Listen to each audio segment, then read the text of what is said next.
पुणी खसला सुना रूपार दर 24 क्यारेट सुना दर 5020 टंका आज ह्रास पाई 10 ग्राम पिछा 24 क्यारेट सुना दर एवं 1,54,420 टंका रही।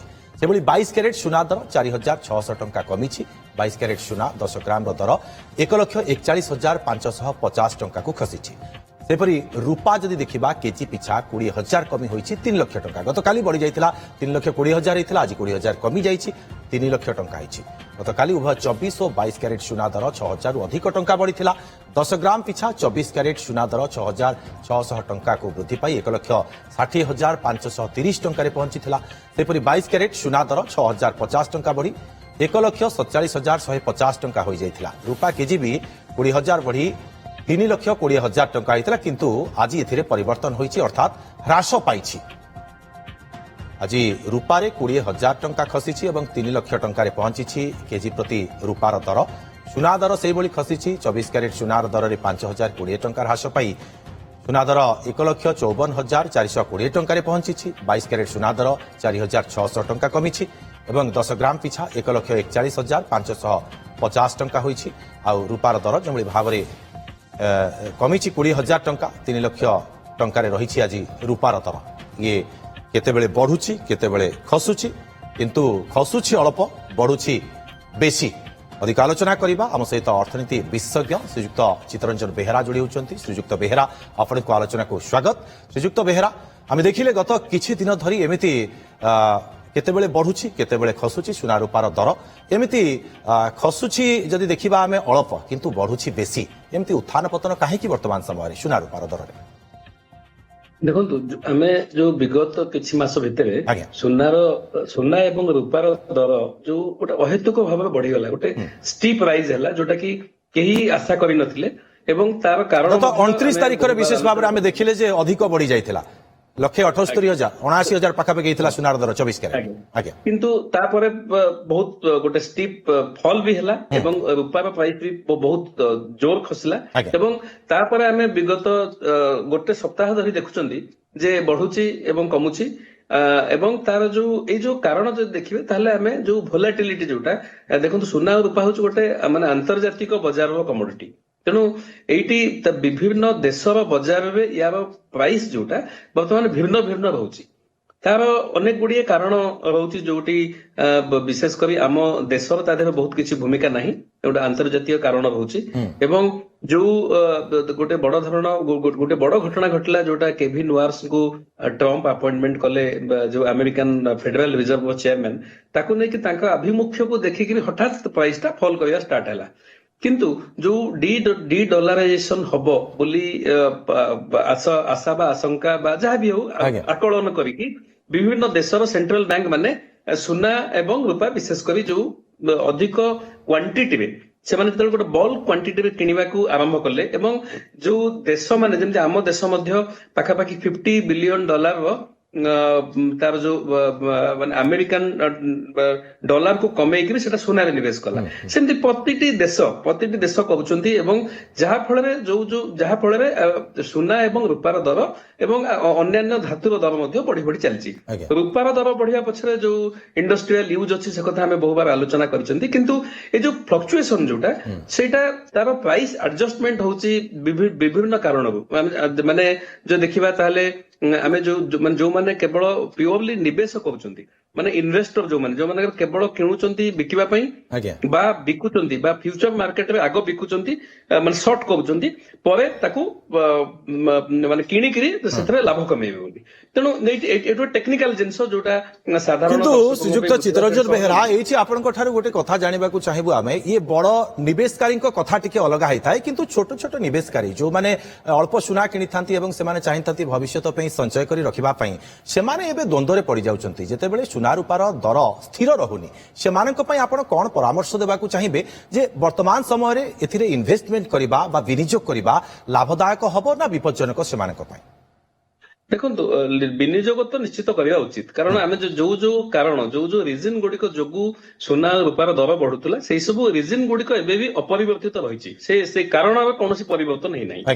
तेणु जो मैंने निवेश करने चाहते से कैपासीटी जी अच्छी ଲକ୍ଷେ ଟଙ୍କା ନିବେଶ କରିବାକୁ ମାନେ ଯାହା ପାଖରେ 1 ଲକ୍ଷ ଟଙ୍କା ଅଛି ନିବେଶ କରିବା ପାଇଁ ସେମାନେ ସୁନା ଆଉ ରୂପାରେ ପାଖାପାଖି 10 ରୁ 20% ମ୍ୟାକ୍ସିମମ୍ 20%। କିନ୍ତୁ ଆପଣ ଏହାକୁ ଦୀର୍ଘକାଳୀନ ନିବେଶ ପାଇଁ ପରାମର୍ଶ ଦେବେ ନା ସ୍ୱଳ୍ପକାଳୀନ ନିବେଶ ପାଇଁ ପରାମର୍ଶ ଦେବେ? ମୁଁ ଦୀର୍ଘକାଳୀନ ନିବେଶ ପାଇଁ ହିଁ ପରାମର୍ଶ ଦେବି ଆଜ୍ଞା। ଏବଂ ତାଙ୍କର ଯୋଉ ଆଟଲିଷ୍ଟ ମିଡିୟମ ଟର୍ମ ଆଟଲିଷ୍ଟ 3 ରୁ 5 ବର୍ଷ ମିନିମମ୍ ସେମାନେ ଅପେକ୍ଷା କରିବା ଦରକାର ଏବଂ ଯୋଉମାନେ ସ୍ପେକୁଲେଟିଭ ଇନଭେଷ୍ଟମେଣ୍ଟ କରୁଛନ୍ତି ସେମାନଙ୍କ କଥା ଅଲଗା, ଏଥିରେ ବହୁତ ଜ୍ଞାନ ନଥାଇକି ବି ଆଜ୍ଞା। ଏଇ ସ୍ପେକୁଲେଟିଭ ଇନଭେଷ୍ଟମେଣ୍ଟରେ ଆଦୌ ପଶିବା ଉଚିତ ନୁହେଁ, କାରଣ ଆପଣ ଦେଖୁଛନ୍ତି ଯେ ଗୋଟେ ଦିନରେ 10-15% ବଢୁଛି, 10-15% କମି ବି ଯାଉଛି। ତେଣୁ ଏଇ ଯୋଉ ସକ୍ ବା ଏଇ ଯୋଉ ଗେନ୍ ଆଉ ସକ୍ ଦିଟା ଯାକ ଆଟ୍ ଏ ଟାଇମ୍ ଆସିପାରେ, ମାନେ ଆଜି ଗେନ୍ ତ କାଲି ସକ୍ ଆସିପାରେ, ଆମେ ଦେଖୁଛନ୍ତି ଯୋଉଟା। ତେଣୁ ୟାକୁ ଯିଏ ବିୟର କରିପାରିବେ, ୟାକୁ ଯିଏ ସମ୍ଭାଳି ପାରିବେ, ସେ ଏଥିରେ ନିବେଶ କରିବା ଦରକାର। କିନ୍ତୁ ଆପଣ ଯୋଉ କଥା ପଚାରିଲେ ଯେ ଯୋଉମାନେ ଛୋଟ ସ୍ୱଳ୍ପ ନିବେଶକ ବା ଯୋଉମାନେ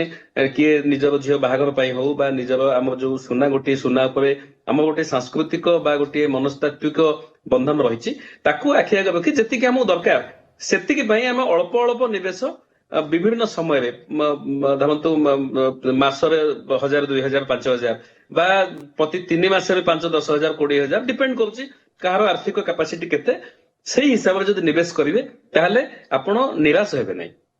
ଶ୍ରୀଯୁକ୍ତ ବେହେରା, ବର୍ତ୍ତମାନ ସମୟରେ ଯୋଉମାନେ ଗ୍ରାହକ ରହିଛନ୍ତି ସେମାନେ ସନ୍ଦିହାନରେ ରହୁଛନ୍ତି, କେତେବେଳେ ବଢୁଛି କେତେବେଳେ କମୁଛି ଆକୁ ନେଇକି। ତ ଆପଣଙ୍କର ପରାମର୍ଶ କଣ ରହିବ ଯୋଉମାନେ ଝିଅ ବାହାଘର ପାଇଁ ଚାହୁଁଛନ୍ତି ବିବାହ ଋତୁ ପୂର୍ବରୁ ସୁନା କିଣିବାକୁ, ସେମାନଙ୍କ ପାଇଁ କିଛି କହିବେ କି ଯେ ଖୁସିର ଖବର ଆଗକୁ କିଛି ଅଛି କି ଏ ଦରରେ ହୁଏତ କିଛି ହ୍ରାସ ପାଇପାରେ ନା ଏମିତି ଆଗକୁ ମଧ୍ୟ ବୃଦ୍ଧି ପାଇବାର ସମ୍ଭାବନା ରହୁଛି? ଦେଖନ୍ତୁ ଯୋଉ କାରଣ ଯୋଗୁ ସୁନାର ପ୍ରାଇସ୍ ବଢିଗଲା ଆଜ୍ଞା। ଏସବୁ କାରଣରେ କିଛି ପରିବର୍ତ୍ତନ ଦେଖାଯାଇନି। ତେଣୁ ଯୋଉମାନେ କିଣିବାକୁ ଚାହୁଁଛନ୍ତି ଯୋଉମାନଙ୍କର ଆବଶ୍ୟକତା ରହିଛି ସେମାନେ ଅଳ୍ପ ଅଳ୍ପ ମାତ୍ରାରେ କିଣିବା ଆରମ୍ଭ କରିପାରନ୍ତି, କାରଣ ଇଏ ଆଗକୁ ଆହୁରି କମିବ କିମ୍ବା ଆହୁରି ବଢିବ ସେଇଟା ମାନେ କୋଉ ସମୟ କେତେ ସମୟ ସୀମା ଭିତରେ ବଢିବ ବା କମିବ ସେଇଟା ଆକଳନ କରିବା କାହା ପକ୍ଷରେ ସମ୍ଭବ ନୁହେଁ।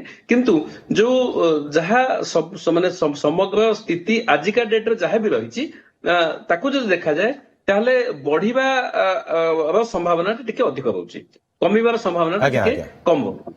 फिजिकल गोल्ड भौतिक सुना किनिबा लाभदायक वर्तमान समय आपण परामर्श देबे ना जोटा डिजिटल गोल्ड आमे कहूचे विभिन्न बॉन्ड रहिछि ताकू किनिबा पई आपनकर परामर्श रहइबो? देखो जी निजे गोटे गहना एबे तुरंत किणिकी ताकू लगेबे नहीं, सेमाने डिजिटल गोल्ड किनिबाटा उचित, कारण सेमाने जेतेबेले चाहिबे डिजिटल गोल्ड को बिकिकरी सेही कारण ता प्राइस पाखापाखि समान थाए, से डिजिटल गोल्ड बिकिकरी फिजिकल गोल्ड किनि परिबे। कारण आमे समस्त जानिचंदी जे जेतेबेले फिजिकल गोल्ड आमे किणुचंदी सेतेबेले तार गोटे मेकिंग चार्ज होची ज्वेलरी जोटा, किंतु जदि आपण कॉइन बा जोटा ज्वेलरी नुहे ताकू जदि किणुचंदी ताहाले फिजिकल और डिजिटल किछि असुविधा नहीं।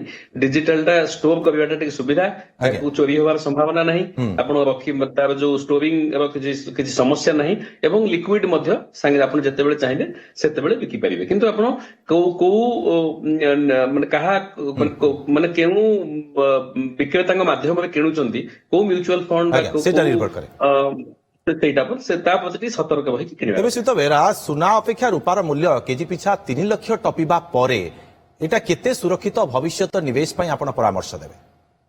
ଦେଖନ୍ତୁ ସୁନା ସବୁବେଳେ ଇତିହାସରେ ଦେଖାଯାଇଛି ଯେ ଯେତେବେଳେ ବଢେ ବହୁତ ଅଧିକ ବଢେ ଏବଂ କମିଲା ବେଳେ ମଧ୍ୟ ବହୁତ ଅଧିକ ବେଗରେ କମେ। ମାନେ ତାର ଯୋଉଟା ତାର ଯୋଉ ଫ୍ଲକ୍ଚୁଏଟିଂ ଯୋଉ କରେ ଯୋଉ ମାତ୍ରାରେ କରେ ସୁନା ତୁଳନାରେ ରୂପା ଟିକେ ଅଧିକ ଭୋଲାଟାଇଲ। ଆମେ ଏଇଟା ଇତିହାସ ଆମକୁ ଶିକ୍ଷା ଦେଇଛି। କିନ୍ତୁ ବିଗତ ଦିନରେ ଆମର ଯେମିତି ଯୋଉ ରୂପାର ଯୋଉ ଇଣ୍ଡଷ୍ଟ୍ରିଆଲ ଡିମାଣ୍ଡଟା ବଢିଛି ସେଇ ଇଣ୍ଡଷ୍ଟ୍ରିଆଲ ଡିମାଣ୍ଡଟା ଅତୀତରେ ନଥିଲା। ତେଣୁ ରୂପା ଆଗାମୀ ଦିନରେ କୋଉ ଭଳି ଭାବରେ ତାର ରିଆକ୍ସନ ଆସିବ ସେଟା ମଧ୍ୟ ଆକଳନ କରିବା ସମ୍ଭବ ନୁହେଁ। କିନ୍ତୁ ଆମେ ଶୁଣିବାକୁ ପାଉଛନ୍ତି ଯେ ଚାଇନା ବହୁତ ଅଧିକ କ୍ୱାଣ୍ଟିଟିରେ ରୂପା ଷ୍ଟୋର କରୁଛି, କାରଣ ଚାଇନା ପୃଥିବୀର ହଉଛି ସବୁଠୁ ବଡ ମାନୁଫ୍ୟାକ୍ଚରିଂ ହବ ଗୋଟେ, ଏବଂ ଯେହେତୁ ଇଲେକ୍ଟ୍ରୋନିକ୍ସ ଜିନିଷରେ ଇଲେକ୍ଟ୍ରୋନିକ ଆଉ ସୋଲାର ପ୍ୟାନେଲ ଏଗୁଡିକରେ ବହୁତ ଇଭି ଏଗୁଡାକରେ ଲାଗୁଛି ରୂପାର ବ୍ୟବହାର ବଢୁଛି, ଚାଇନା ଏକ୍ସପୋର୍ଟ ପୁରା ବନ୍ଦ କରିଦେଇଛି। ମାନେ ଇଣ୍ଟରନ୍ୟାସନାଲି ତାର ଯୋଉ ଫିଜିକାଲ ସିଲଭରର ଯୋଉ ଆଭେଲେବିଲିଟି ତା ଉପରେ ଗୋଟେ ମାନେ ସଙ୍କଟ ବା ତା ଦେହରେ ଗୋଟେ ସର୍ଟେଜ ଆକ୍ଚୁଆଲି ସୃଷ୍ଟି ହଉଛି। ତେଣୁ କୋଉ ଦେଶ କିଭଳି ଆକ୍ସନ ନଉଛନ୍ତି, ଏ ଯୋଉ କ୍ରିଟିକାଲ ମିନେରାଲ ଆମେ ଯୋଉ ଶୁଣୁଛନ୍ତି ଆଜ୍ଞା। ଯେ ସମସ୍ତ ପ୍ରତିଟି କଣ୍ଟ୍ରି ଏବେ କ୍ରିଟିକାଲ ମିନେରାଲ ପଲିସି ନୂଆ ତିଆରି କରୁଛନ୍ତି ଏବଂ କ୍ରିଟିକାଲ ମିନେରାଲ କଥା ଯେତେବେଳେ ପଡୁଛି ସେତେବେଳେ ସୁନା ରୂପା ମଧ୍ୟ ଗୋଟେ ଗୋଟେ କ୍ରିଟିକାଲ ମିନେରାଲ। ତେଣୁ ନିଶ୍ଚିତ। ଆମେ ଯୋଉ କୋଉ ଦେଶ କିଭଳି ଆଭିମୁଖ୍ୟ ନଉଛନ୍ତି ସେଇଠି ତ ଆମେ ସେମାନେ ତ ସେଇଟା ଓପନ କରୁନାହାନ୍ତି, ମାନେ ଓପନଲି କହୁନାହାନ୍ତି କଣ ସେମାନଙ୍କ ଆଭିମୁଖ୍ୟ, କିନ୍ତୁ ଯାହା ବେହେରା ଅନୁମାନ ଆପଣଙ୍କ କହିବା କଥା କରାଯାଉଛି ଯେତେବେଳେ ଜିଓ ପଲିଟିକାଲ ସିଚୁଏସନ ଅନେକ ଖରାପ ସ୍ଥିତିରେ ରହିଛି, ଏ ସ୍ଥିତିରେ ପରିବର୍ତ୍ତନ ଆସିଲା ପରେ ହିଁ ଏଥିରେ କିଛି ଗୋଟେ ଫରକ ଦେଖିବାକୁ ମିଳିବ କି ଆଗକୁ? ମିଳିପାରେ ନିଶ୍ଚୟ। ଯଦି ଜିଓ ପଲିଟିକାଲ ସିଚୁଏସନ ଯଦି ସୁଧୁରି ଗଲା, ଆଜ୍ଞା। ଯଥା ଯେମିତି ଆମେରିକାର ଯଦି ଅନ୍ୟାନ୍ୟ ଦେଶ ସହ ଯୋଉ ଟ୍ରେଡ ୱାର ଚାଲିଛି, ଯୋଉଟା ଯୋଉ ୱିପନାଇଜ କରୁଛି ଆମେରିକା ଯୋଉ ଟାରିଫ କୁ, ଧରନ୍ତୁ ତାଙ୍କର ଯୋଉ ନିଜସ୍ୱ ସମସ୍ୟା ଯୋଉଟା ଆମେରିକାର ବି ନିଜସ୍ୱ ସମସ୍ୟା ରହିଛି, ତାଙ୍କ ଡଲାର ଭ୍ୟାଲ୍ୟୁ କେତେ ହବ, ତାଙ୍କ ଭ୍ୟାଲୁଏସନ ଟା କେମିତି ହବ। ଆମେ ବିଗତ ଦିନରେ ଦେଖିଛନ୍ତି ଯେମିତି ସେମାନେ ପ୍ଲାଜା ଆକର୍ଡ କରିକି ତାଙ୍କ ଡଲାର ରିସେଟ କରିଦେଇଥିଲେ ଅତି ସହଜରେ। ଏବେ ଆଜିକା ଦିନରେ ସେତିକି ସହଜ ବା ସେତିକି ସୁବିଧା ତାଙ୍କ ପାଇଁ ନାହିଁ। ଯଦି ସବୁ ବଡ ବଡ ଆର୍ଥିକ ଶକ୍ତି ମାନେ ବସିକିରି ୟାର ସଲ୍ୟୁସନ କାଢି ଦେଇ ପାରିଲେ, ଆଜ୍ଞା। ତାହେଲେ ହୁଏତ ଗୋଟେ ଯୋଉ କରେନ୍ସି ମାନେ ଯୋଉଟା ଆମେ ଯୋଉ ମାନେ ଡଲାର ଯୋଉ ଡଲାର ଆଜ ଏ କରେନ୍ସି ଯେମିତି ଟ୍ରେଡ ସେଟଲମେଣ୍ଟର ତାର ଗୋଟେ ମୁଖ୍ୟ ଭୂମିକା ରହୁଥିଲା, ସେଇ ଭୂମିକା ଗୌଣ ହେଇ ଯିବ ବୋଲି ଯୋଉ ଆଶଙ୍କା ପ୍ରକାଶ ପାଇଛି ବୋଲି ଏଇ ସୁନା ରୂପାର ଆଜ୍ଞା। ମୂଲ୍ୟଟା ବଢୁଛି। କାରଣ ଟ୍ରେଡ ସେଟଲମେଣ୍ଟ ହୁଏତ ଆଗାମୀ ଦିନରେ ସୁନାକୁ ନେଇକି ଦେଶ ମାନଙ୍କ ଭିତରେ ହେଇପାରେ। ତେବେ ଶ୍ରୀଯୁକ୍ତ ବେହେରା, ଦେଶମାନେ ଯେଭଳି ସୁନା ଭାବରେ କିଣୁଛନ୍ତି। ସ୍ଥିତି ରହିଛି, ସୁନା ରୂପା ଦର ବୃଦ୍ଧି ଆଉ ହ୍ରାସ ଘଟୁଛି, ଏଭଳି ପରିସ୍ଥିତିରେ ଆମ ଦେଶର ମୁଦ୍ରାସ୍ଫୀତି ଉପରେ ଏହାର ପ୍ରଭାବ କେମିତି ପଡିବ ଆପଣ ଦେଖୁଛନ୍ତି? ଦେଖନ୍ତୁ ମୁଦ୍ରାସ୍ଫୀତିରେ ଆପଣ ଦେଖିବେ ଯଦି, ତାହେଲେ ଫୁଡ ଆଉ ଫୁଏଲ, ଖାଦ୍ୟ ଆଉ ଇନ୍ଧନ, ଏଇ ଦୁଇଟିର ୱେଟେଜ ବହୁତ ଅଧିକ, ପାଖାପାଖି 52.7%। ତେଣୁ ଏହାର ବହୁତ ବଡ ଭୂମିକା ଡେଫିନେଟଲି ଜୁଏଲାରୀର ବହୁତ ବଡ ଭୂମିକା ନାହିଁ ମୁଦ୍ରାସ୍ଫୀତି ଉପରେ, କିନ୍ତୁ ଏଇଟା ନିଶ୍ଚିତ ଭାବରେ ଗୋଟେ ସାଇକୋଲୋଜି, ଯୋଉଟା ଆମ ଯୋଉ ହାଉସ ହୋଲ୍ଡ ମାନଙ୍କର ଯୋଉ ମନସ୍ତତ୍ଵ ବା ସାଇକୋଲୋଜି ଉପରେ ଏହା ଗୋଟେ ପ୍ରଭାବ ଡେଫିନେଟଲି ପଡିବ। ଏବଂ ଯଦି ଆଗାମୀ ଦିନରେ ଯେତେବେଳେ ସବୁ ଦେଶର ମୁଦ୍ରା ଗୁଡିକର ସମୀକ୍ଷା ହବ ଯେ କୋଉ ମୁଦ୍ରାର ଷ୍ଟ୍ରେଂଥ କେତେ ହବ ବୋଲି, ଆଜ୍ଞା, ଆଜ୍ଞା। ଯଦି ସେଭଳି ସମସ୍ୟା ଆସେ, ଯଦି ଯୋଉଟା ଆସିବାର ସମ୍ଭାବନା ମଧ୍ୟ କିଛି କମ ନାହିଁ, ଯଦି ହୁଏ, ତାହେଲେ ଯୋଉ ଦେଶ ପାଖରେ ଅଧିକ ସୁନା ବା ରୂପା ଥିବ, ସେଟଲମେଣ୍ଟରେ ସେମାନେ ତାକୁ ବ୍ୟବହାର କରିବା ପାଇଁ ଶ୍ରୀଯୁକ୍ତ ବେହେରା, ଆପଣ କିନ୍ତୁ କିଛି ସମୟ ପୂର୍ବରୁ କହୁଥିଲେ ଯେ ସୁନାରେ ନିବେଶ ପାଇଁ, ଦୀର୍ଘକାଳୀନ ନିବେଶ ପାଇଁ ଆପଣ ପରାମର୍ଶ ଦେବାକୁ ଚାହିଁବେ।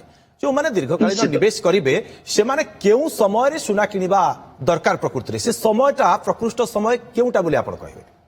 ଦେଖନ୍ତୁ କୋଉ ସମୟରେ ସବୁଠୁ ଲୋ ପ୍ରାଇସ୍ ଥିବ ଏବଂ କୋଉଟା ସବୁବେଳେ ହାଇ ପ୍ରାଇସ୍ ହବ, ସେଇଟା ଆକଳନ କରିବା ମଧ୍ୟ କାହା ପକ୍ଷରେ ସମ୍ଭବ ନୁହେଁ। ଆଜ୍ଞା। ତେଣୁ ଯେହେତୁ କୋଉ ପ୍ରାଇସ୍ ଟା ଲୋ, ଧରନ୍ତୁ ଆଜି ମଧ୍ୟ ପାଖାପାଖି 4-5% ସୁନାର ଦରରେ ଖସିଛି।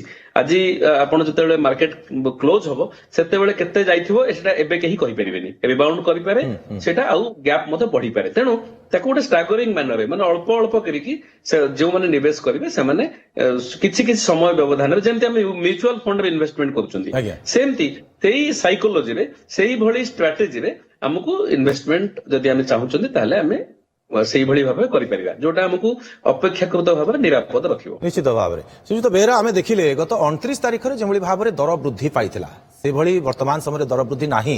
କାରଣ 24 କ୍ୟାରେଟ ସୁନା ଦର ପ୍ରାୟ 1,79,000 ପାଖାପାଖି ଛୁଇଁଥିଲା ଏବଂ ରୂପା ଦର ସେଇଦିନ 4,25,000 ପାଖାପାଖି ଛୁଇଁଥିଲା। ତେବେ ଯେଉଁ ନିବେଶକ ମାନେ ସେଇଦିନ କିଣିଛନ୍ତି, ସେମାନେ ଟିକେ ଦ୍ୱନ୍ଦ୍ୱରେ ବର୍ତ୍ତମାନ ପଡ଼ିଯାଉଥିବେ ଯେ ଆମେ ଏତେ ଟଙ୍କା ଦେଇ କିଣିଥିଲୁ କିନ୍ତୁ ବର୍ତ୍ତମାନ ତାର ମୂଲ୍ୟରେ ହ୍ରାସ ଘଟିଛି। ତ ସେମାନଙ୍କ ପାଇଁ କ'ଣ ଆପଣ ପରାମର୍ଶ ଦେବେ ଯେ ସେମାନଙ୍କୁ ଯେମିତି ଅପେକ୍ଷା କରିବାକୁ ପଡ଼ିବ କି ଆଗକୁ ଆହୁରି ଅନେକ ସମୟ, କାରଣ ଏ ଦର ହୁଏତ ଆହୁରି ବୃଦ୍ଧି ପାଇପାରେ? ଆଜ୍ଞା, ଏତିକି କମ ଦିନ ଭିତରେ ଯୋଉମାନେ, ମୁଁ ଯୋଉଟା କହୁଥିଲି, ଯୋଉମାନେ ସ୍ପେକୁଲେଟିଭ ବାୟର, ସେମାନେ ଏଇ କିଛି ଦିନକୁ ଆନାଲିସିସ କରିବେ। ଆଜ୍ଞା। କିନ୍ତୁ ଯୋଉମାନେ ଲଙ୍ଗ ଟର୍ମ ଇନଭେଷ୍ଟର ବା ଯୋଉମାନେ medium term investor, medium term ମାନେ ଆପଣ ଭାବନ୍ତୁ 2ରୁ 5 ବର୍ଷ ସେମାନେ ଭାବିବେ ଯେ ଧୈର୍ଯ୍ୟର ସହ ଅପେକ୍ଷା କରିବେ ଯେ କେତେବେଳେ ତାଙ୍କର ଯୋଉ ଟାର୍ଗେଟ ଭ୍ୟାଲ୍ୟୁ ଥିବ, ସେଇ ଭ୍ୟାଲ୍ୟୁ ଯେତେବେଳେ ଆସିବ, ସେମାନେ ସେତେବେଳେ ହୁଏତ ବିକିବେ ବା ଆଉ କିଣିବେ, ବା ସେମାନେ ତାକୁ ତାଙ୍କ ଷ୍ଟ୍ରାଟେଜି, ଯୋଉଟା ଦେଖନ୍ତୁ ପ୍ରତି ଲୋକର ଷ୍ଟ୍ରାଟେଜି ଅଲଗା ଅଲଗା ହବ, ତା ନିଜର କାପାସିଟି, ତାଙ୍କ ନିଜର ରିକ୍ୱାରମେଣ୍ଟ, ତାଙ୍କ ନିଜର ଗୋଲ ସେଟିଂ, ୟାକୁ ଦେଖିକିରି ଅଲଗା ଅଲଗା ହବ। କିନ୍ତୁ ନିବେଶ ଯେତେବେଳେ ଜଣେ କରୁଛନ୍ତି, ସେତେବେଳେ ଗୋଟିଏ ଦୀର୍ଘମିଆଦୀ ବା ଗୋଟିଏ ମଧ୍ୟମ କାଳୀନ ମିଆଦକୁ ଚିନ୍ତା କରି କରିବା ଉଚିତ। କିଛି ଦିନ ବା କିଛି ମାସ ଏବେ ନିଷ୍ପତ୍ତି କରିବାକୁ ଯଦି ଭାବିକି ନିବେଶ କରିବେ, ତାହେଲେ ସେଭଳି ଚିନ୍ତାଧାରା ନିଶ୍ଚିତ ଭାବରେ ଭୁଲ ହବ। ତେବେ ବର୍ତ୍ତମାନ ସମୟରେ ମୁଦ୍ରାସ୍ଫୀତିରୁ ବଞ୍ଚିବା ପାଇଁ ସୁନା ବ୍ୟତୀତ ଅନ୍ୟ କେଉଁ କେଉଁ ଜିନିଷରେ ଇନଭେଷ୍ଟମେଣ୍ଟ କରିବା ଠିକ୍ ହେବ ବୋଲି ଆପଣଙ୍କର ମତ ରହିବ? ଦେଖନ୍ତୁ ମୁଦ୍ରାସ୍ଫୀତି ତ ଆମ ଦେଶରେ ବହୁତ କମ ଅଛି। ଆମର ଯଦି ଦେଖାଯାଏ ଏବେ 1.7% ହିଁ ଥିଲା, ଯୋଉ ଟିକେ ଆଗରୁ ମୁଁ କହୁଥିଲି ଖାଦ୍ୟ ଏବଂ ଫୁଏଲ ଯୋଉଟା ଇନ୍ଧନ, ୟାର ୱେଟେଜ ସବୁଠୁ ଅଧିକ ଅଛି ଅଧିକ ରହୁଛି। ଏବଂ ତା ଦେହରେ ଖାଦ୍ୟ ଦ୍ରବ୍ୟ ଏବଂ ଇନ୍ଧନରେ ବହୁତ ଅଧିକ ବୃଦ୍ଧି ହେଇନାହିଁ ବା ହବାର ସମ୍ଭାବନା ମଧ୍ୟ ବହୁତ ଅଧିକ ଦେଖାଯାଉନି, କାରଣ ଇଣ୍ଟରନ୍ୟାସନାଲ ମାର୍କେଟରେ ଆପଣ ଦେଖୁଛନ୍ତି ଯେ ଫୁଏଲ ପ୍ରାଇସ ଟା ସେମିତି ବହୁତ ବଢି ନାହିଁ ବା ବଢିଲା ଭଳି କିଛି ଦେଖାଯାଉନି। କାରଣ ଆମେ ଦେଖୁଛନ୍ତି ଇଭେନ ରଷିଆ ୟୁକ୍ରେନ ପରେ ମଧ୍ୟ ଯୋଉ ବଢିଯିବ ବୋଲି ତେଲ ଦର ଆଶଙ୍କା କରାଯାଉଥିଲା ସେଇଟା ମଧ୍ୟ ହେଲା ନାହିଁ। ତେଣୁ ଅନ୍ୟ ତେଣୁ ମୁଦ୍ରାସ୍ଫୀତି ଗୋଟେ ବହୁତ ବଡ ସମସ୍ୟା ହେଇକି ଆମ ଦେଶରେ ମାନେ ବର୍ତ୍ତମାନ ନାହିଁ। ତେଣୁ ନିବେଶ କରିବା ପାଇଁ ଯଦି ଜଣେ ଚିନ୍ତା କରିବେ ତାହେଲେ ସେମାନେ ବିଭିନ୍ନ ସେକ୍ଟରରେ କିଛି ଷ୍ଟାଗରିଂ ମାନେ ବାଣ୍ଟିକିରି, ଯେମିତି ଆମେ ଗୋଟେ କଥା ଅଛି ଯେ one should not put all his eggs in one basket, ତା ଅର୍ଥ ପ୍ରତି ଯେତେ ଟଙ୍କା ଜଣେ ନିବେଶ କରିବ ସେଇ ନିଶ୍ଚିତ ଭାବରେ ଯେଉଁମାନେ ନିବେଶକ ରହୁଛନ୍ତି ଆପଣଙ୍କର ପରାମର୍ଶ ମଧ୍ୟ ଯାହା ରହୁଛି ଶ୍ରୀଯୁକ୍ତ ବେହେରା, ଯେ ବର୍ତ୍ତମାନ ସମୟରେ ଯେଉଁଭଳି ଜିଓ ପଲିଟିକାଲ ସ୍ଥିତି ଲାଗି ରହିଛି ସେ ସମୟରେ ନିବେଶ କରିବା, ସେମାନେ ଦେଖି ଚାହିଁ ନିବେଶ କରିବାଟା ଠିକ୍ ରହିବ। ବହୁତ ବହୁତ ଧନ୍ୟବାଦ ଆପଣଙ୍କୁ ତମାମ ଆଲୋଚନା ପାଇଁ। ଆମ ସହିତ ଅର୍ଥନୀତି ବିଶେଷଜ୍ଞ ଚିତ୍ତରଞ୍ଜନ ବେହେରା ଯୋଡ଼ିଥିଲେ ଏବଂ ଅଧିକ ଆଲୋଚନା କରୁଥିଲେ।